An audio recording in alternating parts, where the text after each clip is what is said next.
여전도회가 찬양할 때, 또 남전도회가 찬양할 때, 또 청년부가 찬양할 때 그때 찬양의 특색이 있고 또 그래서 더 기쁘지 않습니까, 그죠? 또 설교자도 담임 목사님이 설교도 하시고 또 원로 목사님도 설교도 하시고 우리 심전사님도 설교하고 제가 또 설교하고 다 다르잖아요. 그런 가운데 하나님의 은혜가 여러분에게 더욱 가득하길 바랍니다. 오늘 누가복음 7장에는 감옥에 갇힌 세례 요한이 예수님께 제자들을 보내어서 예수 그리스도의 정체성을 확인하는 이야기가 중요한 내용으로 나오고 있습니다. 세례 요한의 질문은 예수님은 누구신가 하는 것입니다. 당신이 오실 그 메시아가 맞습니까? 하나님이 약속한 그 구원자가 맞습니까? 라는 질문인 것입니다. 좀 더 범위를 넓혀보면 구약이 예언하고 신약 시대를 연 예수 그리스도는 누구신가? 메시아는 어떤 일을 하러 오신 분이신가? 라고 질문을 넓힐 수 있는 것입니다. 그래서 이 질문은 예수 믿는 사람들이 보통 전제하는 예수 믿고 구원 얻는다, 천국 간다, 죄사함 받는 것 같다 그런 말보다는 더 넓은 범위에 속한 답으로 우리를 안내하고 있습니다. 저번에 한번 살펴본 대로 누가복음 7장에서 첫 번째로 등장하는 사건은 예수님께서 어떤 백부장의 종을 고치신 일입니다. 그 백부장의 종이 병들었는데 예수의 소문을 듣고 유대인의 장로 몇 사람을 예수님께 보내서 그 종을 구해 주시기를 청합니다. 그래서 예수님께서 함께 오려고 하시자 백부장이 그 벗들을 보내어서 나도 남의 수하에 있는 사람이고 내 밑에도 부하들을 데리고 있는 사람인데 예수님더러 오시라고 하는 것은 말이 되지 않습니다. 말씀만 하시면 됩니다 라고 전했습니다. 그러자 예수님께서 참으로 놀라운 믿음이로다 라고 하면서 병을 고쳐주신 사건이 제일 먼저 나오고요. 그 다음에 두 번째로 등장하는 사건은 나인성에서 과부의 독자를 살려주신 일입니다.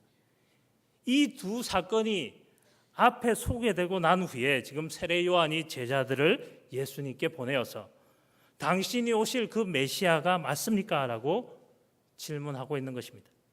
이에 예수님의 답변은 그렇다는 것이죠.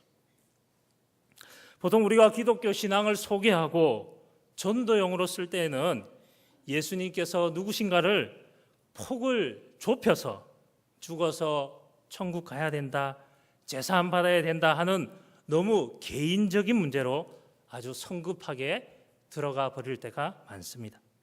그래서 누가복음 7장에서 다루고 있는 예수님이 누구신가라는 질문과 그 답이 가지고 있는 그 폭과 넓이를 조금 더 이해할 필요가 있는 것입니다. 여러분도 잘 알다시피 누가복음은 누가가 데오빌로 각하에게 보낸 편지입니다. 그는 유대 기독교적 전통과 유선을 전혀 알지 못하는 이방인입니다.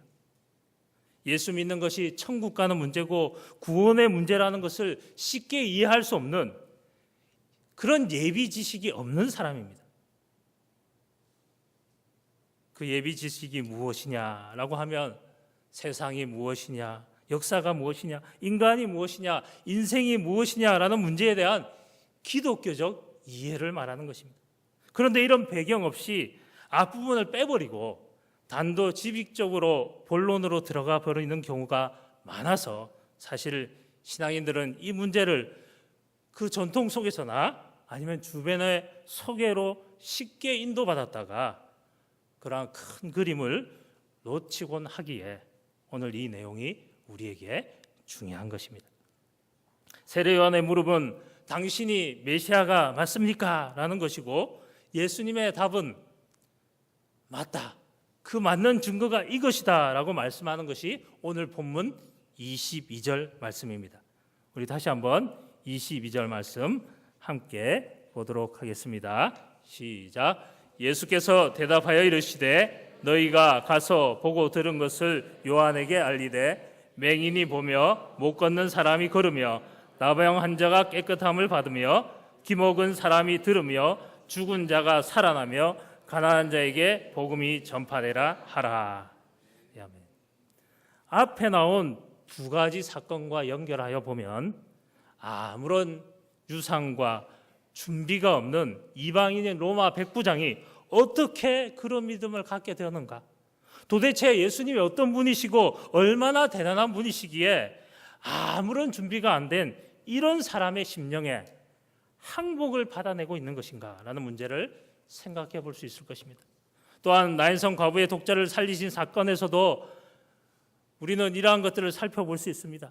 우리가 구약에서 보듯이 유대교 사회에서 고아와 과부는 가장 힘없는 자의 전형입니다. 따라서 과부의 독자를 살려준다는 것은 살려줘봤자 아무런 보상을 받을 수 없다는 것을 의미하는 것입니다.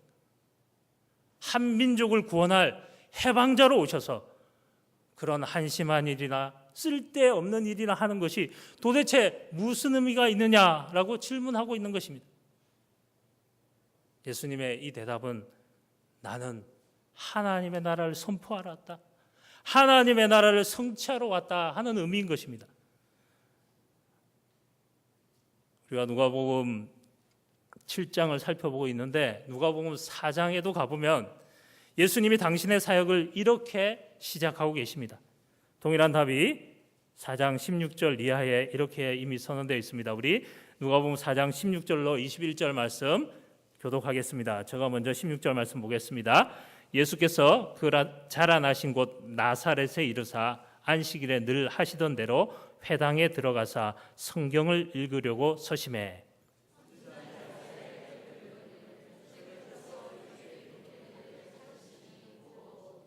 주의 성령이 내게 임하셨으니 이는 가난한 자에게 복음을 전하게 하시려고 내게 기름을 부으시고 나를 보내사 포로된 자에게 자유를, 눈먼 자에게 다시 보게 함을 전파하며 눌린 자를 자유롭게 하고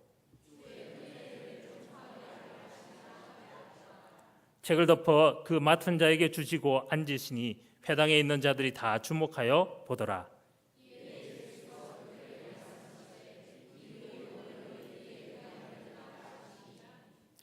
여기서도 보면 예수님께서 자신이 누구신가를 선지자 이사야 61장에 예언된 이 약속을 성취하러 오신 이 약속의 주인이라고 자신의 정체성을 증언하시는 장면입니다.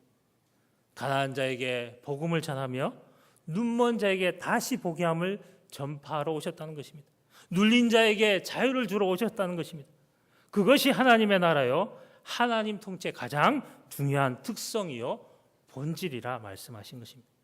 이 세상 나라와 다른 하나님 나라를 선포하시고 그 나라의 내용을 증언하기 위해서 구체화하시고 이루시려고 이 땅에 오셨다는 것입니다. 그러나 오늘 누가복음 7장에서는 하나님 나라의 특성만을 여기서 답하는 것이 아니라 이 대답을 세례 요한과 연결함으로써 예수 그리스도의 정체성이 갖는 의미를 하나님 나라의 본질의 측면이라는 것보다는 조금 더 넓게 역사와 세계라는 큰 그림으로 소개해주고 있습니다. 우리 마태복음 3장 1절로 4절 말씀을 보면 세례 요한의 사역이 이렇게 소개되어 있습니다. 제가 먼저 1절 말씀 보겠습니다. 그때에 세례 요한이 이르러 유대 광야에서 전파하여 말하되 그는 선지자 이사야를 통하여 말씀하신 자라. 일러스되 광야에 외치는 자의 소리가 있어 이르되 너희는 주의 길을 준비하라, 그가 오실 길을 곧게 하라 하였느니라.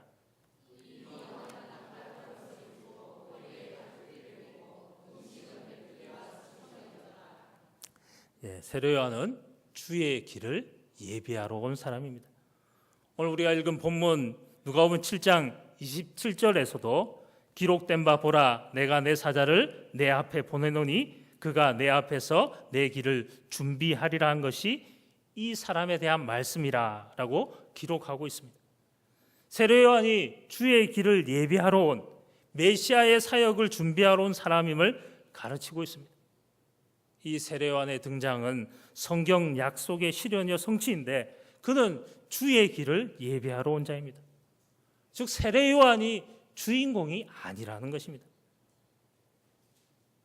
그러니까 다시 누가복음 7장 27절 말씀을 보면 성취된 예언, 즉 보라 내가 내 세자를 내 앞에 보내노니 그가 내 앞에서 내 길을 준비하리라는 말라기 3장의 예언을 인용한 것인데 이 말씀에서 내 사자가 바로 세례 요한입니다.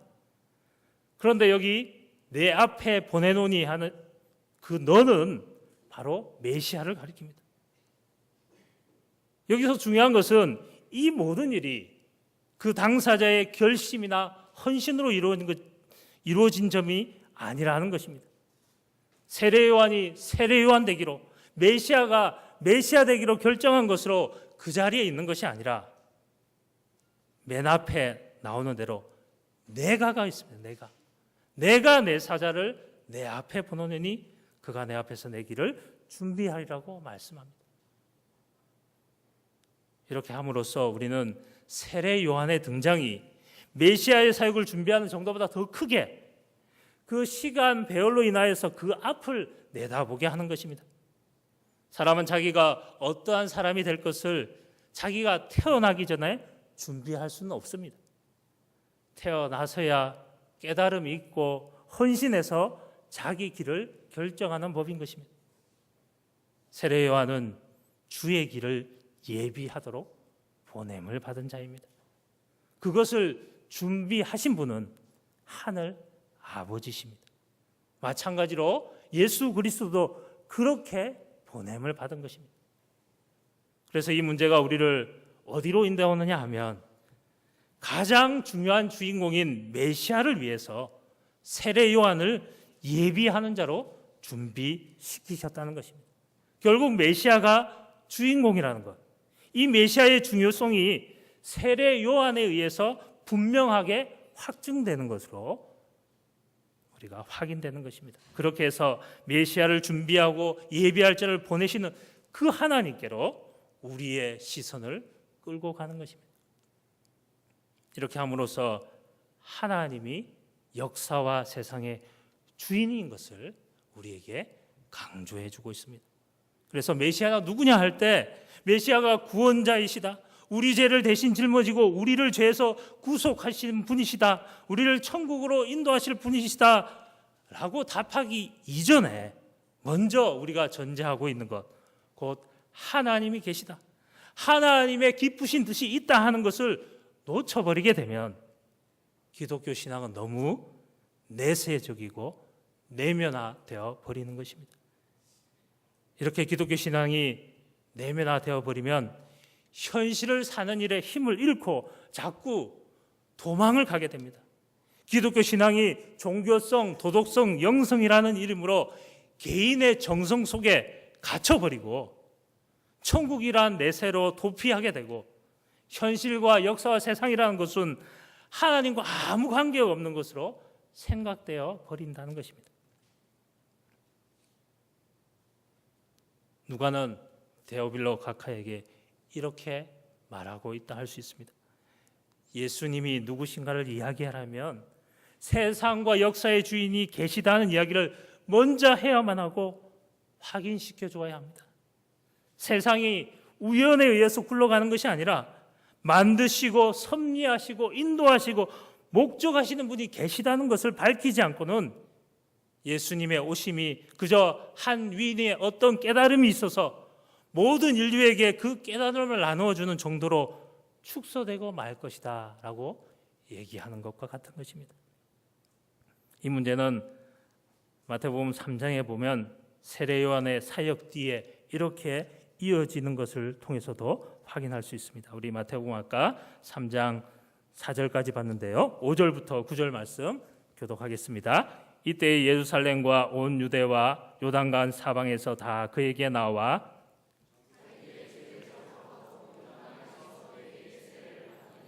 요한이 많은 바리새인들과 사두개인들이 세례 베푸는 대로 오는 것을 보고 이르되 독사의 자식들아, 누가 너희를 가르쳐 임박한 진노를 피하라 하더냐. 같이 보겠습니다. 속으로 아브라함이 우리 조상이라고 생각하지 말라. 내가 너희에게 이르노니 하나님이 능히 이 돌들로도 아브라함이 자손이 되게 하시리라. 세례 요한은 아브라함의 자손을 구원하기 위하여 오실 메시아를 준비하고 있습니다. 아브라함의 자손을 구원하는 예수 그리스도의 구속 사역을 준비하러 온 자입니다. 아브라함의 자손이란 우리 창세기 12장에 약속한 바와 같이 아브라함의 이 약속을 인용한 것입니다. 우리 창세기 12장 2절 3절 말씀 함께 보겠습니다. 시작. 내가 너로 큰 민족을 이루고 내게 복을 주어 내 이름을 창대하게 하리니 너는 복이 될지라. 너를 축복하는 자에게는 내가 복을 내리고 너를 저주하는 자에게는 내가 저주하리니 땅의 모든 족속이 너로 말미암아 복을 얻을 것이라 하신지라. 땅의 모든 족속이 받는 복인데 아브라함의 후손이 된다는 것은 아브라함의 혈연 관계로서의 후손, 아브라함의 가계를 잇는 후손을 의미하지 않습니다. 아브라함에게 허락한 내가 내게 복을 주고 너와 내 자손에게 허락하는 이 복은 아브라함에게 준 복, 아브라함의 복을 축복하실 수 있는 근거가 하나님의 부르심, 은혜의 부르심, 믿음으로의 부르심을 근거로 하여 주는 복이라는 것, 그 대표라는 것을 우리가 알 수 있는 것입니다. 그러니까 아브라함의 자손이란 아브라함의 피를 이어받은 직계 가족을 의미하는 것이 아닙니다. 아브라함을 부르듯이 아무 조건 없이 하나님의 은혜로우심과 신실하심으로 부르실 하나님의 은혜의 약속의 영혼들, 그 족속들을 말하는 것입니다. 예수 그리스도를 보내어서 우리를 죄와 사망과 못난 인생에서 하나님의 자녀라는 그 거룩함과 충만함과 영광으로 부르시는 하나님의 뜻이 있고 그 뜻을 이루기 위해서 그 아들을 보내셨다는 것입니다. 이것이 예수님이 누구시냐에 대한 누가복음 7장의 대답인 것입니다. 그렇다면 하나님께서 역사와 세상의 주인이시고 우리를 구원하기 위해서 그 아들을 보내실 만큼 사랑하신다면 우린 이런 질문이 갖게 되죠. 그러면 내가 사는 이 현실이 왜 이 모양이냐 하는 질문이 당연히 나오게 됩니다. 인류의 역사가 그렇게 행복하지 않습니다. 오늘날도 과학이 눈부시게 발전하고 그 어느 때보다 물질적으로 푸는 그 세상이 되었음에도 인간성의 상실과 영혼의 갈증은 그 어느 때보다 큰 그런 현실을 맞고 있습니다. 비록 세상 사람들이 그렇다 할지라도 특별히 예수 믿는 우리, 예수를 주라 고백하는 우리에게는 이것보다 나은 현실을 하나님께서 주셔야겠는데 실제로는 그렇지 않다는 것입니다. 신앙을 가지면 모든 것이 형통하고 모든 것이 행복해야 할 것 같은데 그런 때가 있는 것도 사실이지만 늘 그렇지 않은 것 또한 사실인 것입니다. 왜 이런 일이 벌어지고 있습니까? 사도 바울이 이 문제에 대한 아주 적절한 답을 우리에게 던져주고 있는데요. 고린도후서 3장 1절로 3절 말씀 우리 함께 보도록 하겠습니다. 시작. 우리가 다시 자천하기를 시작하겠느냐? 우리가 어찌 어떤 사람처럼 추천서를 너희에게 붙이거나 혹은 너희에게 받거나 할 필요가 있느냐? 너희는 우리의 편지라 우리 마음에 썩고 무사람이 앓고 있는 바라. 너희는 우리로 말미암아 나타난 그리스도의 편지니 이는 먹으로 쓴 것이 아니요 오직 살아계신 하나님의 영으로 쓴 것이며 또 돌판에 쓴 것이 아니요 오직 육의 마음편에 쓴 것이라. 지금 사도 바울이 무슨 이야기를 하고 있는 것입니까? 지금 사도 바울이 고린도 지방에 가서 복음을 전파하여서 예수 믿는 사람들이 생겼습니다. 또 고린도 교회라는 믿음의 공동체를 세웠습니다. 이 사람들이 예수를 믿게 되었는데 그들도 이런 의문이 생긴 것입니다. 그들이 알았던 그리스도의 많은 신들, 로마의 신들이 진짜 신이 아니고 하나님만이 유일한 신이시고 천지의 주인이시고 인간의 생사 화복을 주장하시고 결정하시는 사랑과 은혜의 하나님이시다. 그런데 복음을 전하는 사도 바울은 위대하고 유일하고 훌륭한 하나님의 사자로서 왜 아무런 보상도 증거도 없느냐 하는 것입니다. 우리가 아는 대로 사도 바울은 이 복음을 전하는 일로 매우 공공한 형편에 있었습니다. 많은 박해와 고통 속에서 그 일을 하고 있었습니다. 이런 사도 바울에게 고린도 교인들이 이 질문을 해온 것입니다. 사도 바울의 답은 이런 것입니다. 그런 거 다 따지지 말고 너희가 원래 믿던 우상들을 섬기고 이 세상의 철학과 이 세상의 다른 어떤 것으로 얻지 못했던 답을 얻은 것이 사실 아니냐? 예수를 믿으면 그 영혼의 답을 얻은 줄 우리가 압니다. 영혼의 답을 얻었다는 사실을 모르고는 아무도 예수를 주라고 시인할 수 없습니다. 주일마다 우리가 가장 가지는 큰 신비 중에 하나는 혹 우리가 인상을 써도 이 예배에 참석한다는 사실입니다.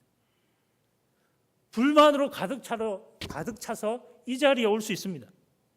예수 믿는 것이 만족스럽고 넉넉하지 않습니다. 그러나 교회에 안 올 수는 없습니다. 우리가 육체적인 필요, 재정적인 필요, 사회적인 필요, 인간적인 어떤 필요보다도 영혼의 간증을 속일 수가 없는 것입니다. 여기에 생수가 있기에 생명이 있는 자들이 갈증이 나서 물을 먹으러 찾아오는 것입니다. 그것만은 우리 모두가 알고 있는 것입니다. 근본적인 요구에 대한 답이 있어서 교회에 오는 것입니다. 이것이 사도 바울의 답인 것입니다. 실제로 우리가 그렇습니다.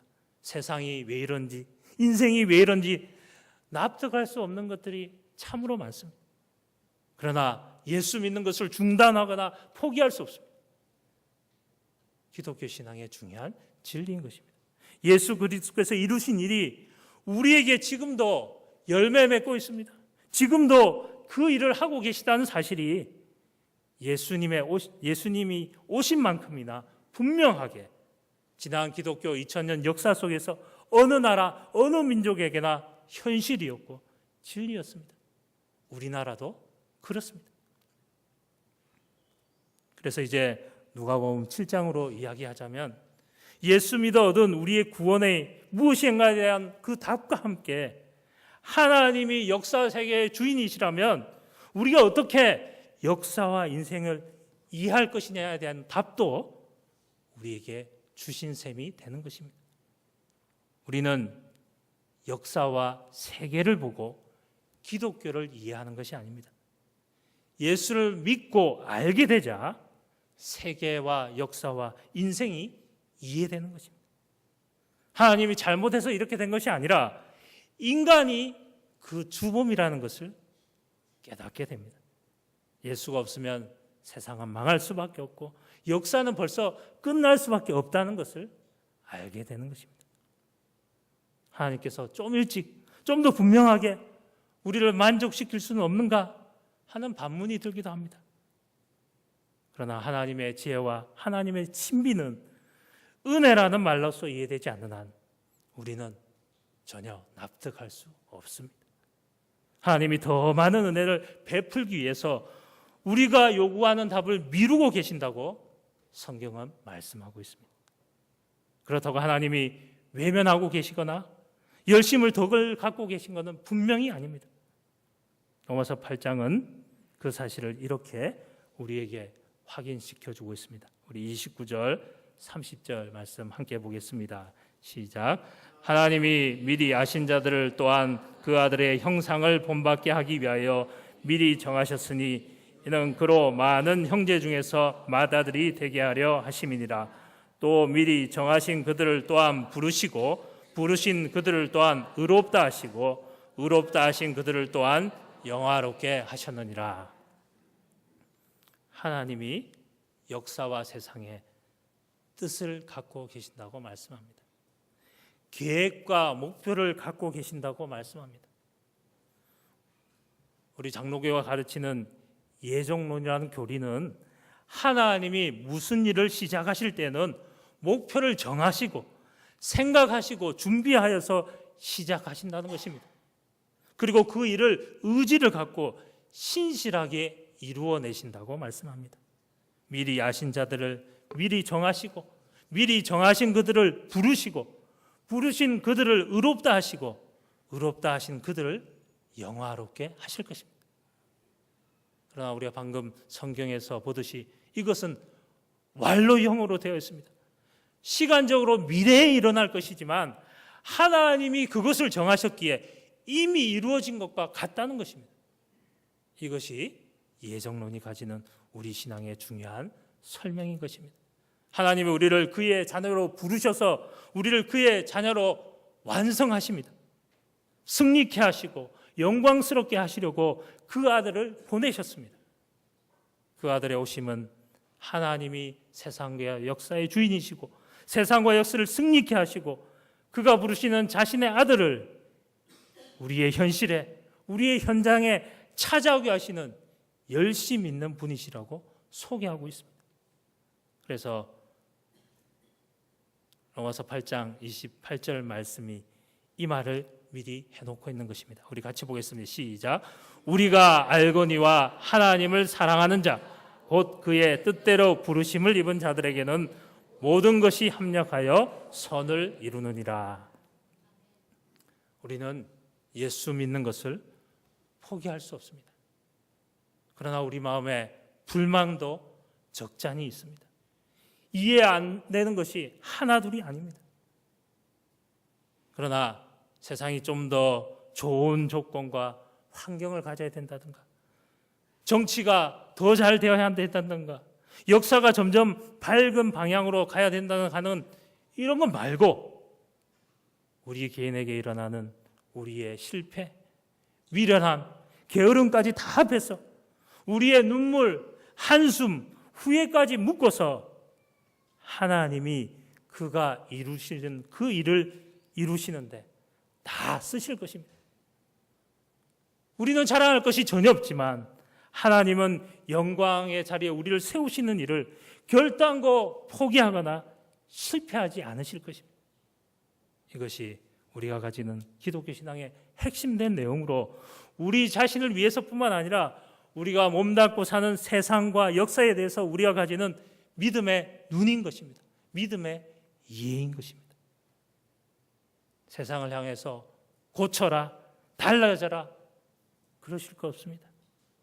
하나님의 일하심의 그 신비와 능력과 신실하심을 기억하시고 분발하시고 믿음으로 여러분의 삶을 지켜내십시오. 우리의 눈으로 볼 때 필요 없는 것 같고 손해보는 것 같고 장애물 같은 것들이 어떻게 합력해서 선을 이루는지 하나님의 일하심을 예수님을 보내신 하나님의 열심과 사랑과 진실하심을 근거로 하여서 여러분의 인생 속에서 지켜내고 확인하십시오. 이것이 모든 믿는 자에게 주시는 성경의 약속인 것입니다. 기도드리겠습니다. 하나님 아버지, 은혜를 감사드립니다. 하나님의 하나님 되심을 믿지 않고는 예수 믿을 방법이 전혀 없습니다. 예수 믿으면 예수를 보내신 하나님께 마땅히 항복해야 합니다. 우리 신앙 인생과 우리가 몸담고 사는 현실에 우리는 어려움이 참으로 많습니다. 그러나 그 아들을 보내어 그리하셨듯이 오늘도 우리의 삶과 인생에 역사와 세상에 섭리하시며 진심을 기울여 전능하신 능력으로 통치하시는 그 하나님이신 것을 기억하고 믿음으로 우리의 인생을 지켜내게 하시옵소서. 그리하여 우리 자신을 통하여 하나님의 일하심과 승리를 우리의 믿음의 눈으로 확인하게 하여 주시옵소서. 이 모든 말씀 우리 구주 예수님 이름으로 기도드립니다. 아멘.